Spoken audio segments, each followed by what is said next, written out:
Damai sejahtera buat kita semua. Bapak, Ibu, Saudara yang dikasihi Tuhan, hari ini judul renungan firman Tuhan, benarkah kita kenal Tuhan? Benarkah Bapak, Ibu, Saudara dan saya kenal Tuhan? Ratapan 3 ayat 22 dan 23, tak berkesudahan kasih setia Tuhan, tak habis-habisnya rahmat-Nya, selalu baru tiap pagi, besar kesetiaan-Mu. Mari kita tanyakan pada diri kita sendiri, apakah saya tahu Tuhan? Mungkin sangat mudah menjawab dengan mantap, ya, saya tahu Tuhan. Apa saya percaya kepada Tuhan? Ya, saya percaya kepada Tuhan. Apakah saya kenal Tuhan? Coba kita pikirkan baik-baik. Sejauh mana kita kenal Tuhan? Hal ini bukanlah seperti saat kita bertemu dengan teman baru, lalu kita berkenalan, hanya sebatas tahu nama dan tahu ciri-ciri bagian luar, dan mungkin sedikit informasi saat kita ngobrol. Kenal yang saya maksud adalah benar-benar memahami sifat karakternya. Seperti kita mengenal sifat karakter orang tua, anak, atau pasangan kita. Kita tahu semua kelebihan dan kekurangan, kekuatan dan kelemahan mereka, hal yang benar dan salah dari orang yang kita kenal. Bedanya adalah kalau Tuhan, Dia hanya memiliki kelebihan, kekuatan, dan segala kebenaran. Apakah kita sudah yakin bahwa kita sudah benar-benar mengenal Tuhan? Jika kita sudah mengenal Tuhan, mengapa kita masih menuduh Tuhan? Dalam hal apa kita menuduh Dia? Jika ada kecelakaan misalnya, entah di darat, laut, atau udara, kita mendengarkan berita, atau ada keluarga kita, atau saat-saat yang tidak disangka-sangka kita berada dalam kesulitan, atau keluarga atau orang lain, teman kita berada dalam kesulitan, seringkali kita berkata, oh, ini memang kehendak Tuhan. Itu memang kehendak Tuhan. Tuhan lakukan ini atau itu supaya manusia bertobat. Atau Tuhan memang izinkan semua ini terjadi supaya jadi pelajaran yang berharga. Berarti kita belum kenal Tuhan. Bagaimana supaya kenal? Seperti saat kita ingin mengenal seseorang yang istimewa.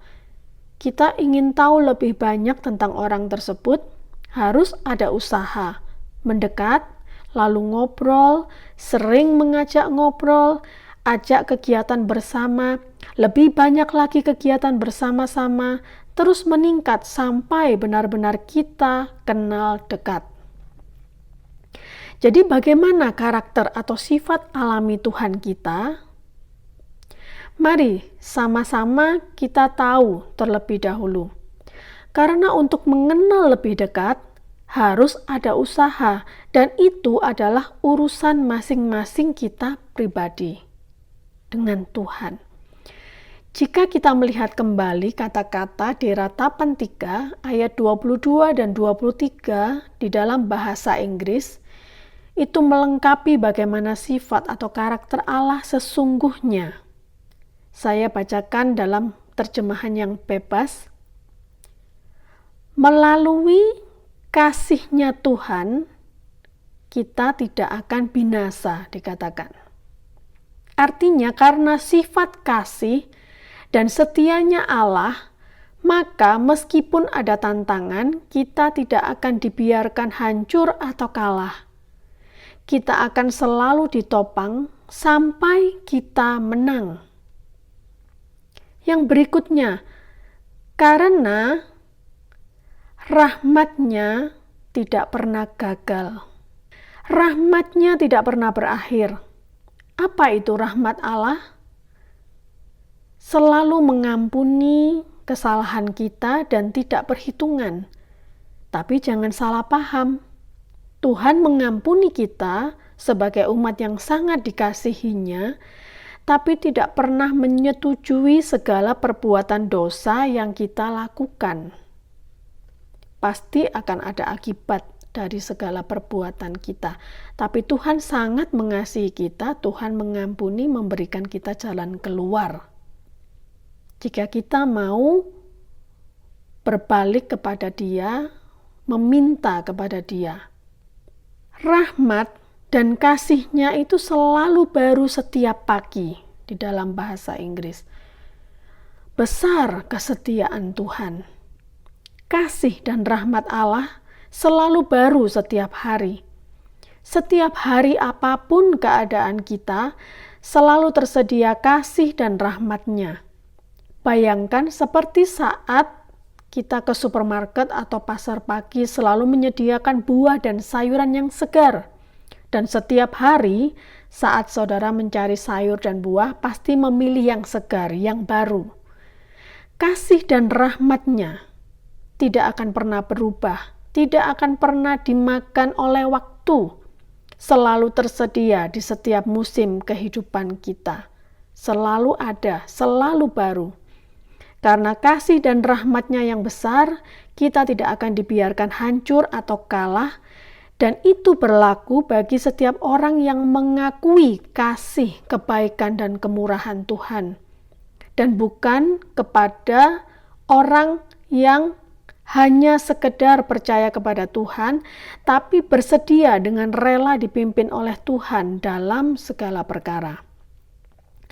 Seperti yang dikatakan dalam Amsal 16 ayat 3, serahkanlah perbuatanmu kepada Tuhan, maka terlaksanalah segala rencanamu. Dalam terjemahan lain, percayakanlah kepada Tuhan semua rencanamu, maka kau akan berhasil melaksanakannya. Terjemahan yang lain lagi, percayakanlah segala usahamu kepada Tuhan, maka rencanamu akan berhasil. Jika kita mau menang, maka serahkanlah segala perkara, yaitu segala rencana dan usaha atau bisnis kita kepada Tuhan. Mari kita libatkan Tuhan dalam segala perkara, dan Dia akan memimpin kita mencapai keberhasilan yang kita harapkan. Puji Tuhan. Bapa, kami mengucap syukur atas firman-Mu pada hari ini. Engkau yang memimpin kami melalui firman-Mu, dan Engkau yang akan memimpin kami, melepaskan kami, membebaskan kami dari segala kesulitan kami, sehingga kami boleh menang setiap hari dalam kehidupan kami. Kami mau berjalan bersama Engkau di dalam nama Tuhan Yesus Kristus. Haleluya. Amin. Ku percaya Kau Tuhan yang tak pernah gagal, menjadikanku lebih dari pemenang. Ku percaya Kau Tuhan yang tak pernah lalai, menepati janji-janji-Mu. Ku percaya Kau Tuhan yang tak pernah gagal, menjadikanku lebih dari pemenang. Ku percaya Kau Tuhan yang tak pernah lalai, menepati janji-janji-Mu, menepati janji-janji-Mu.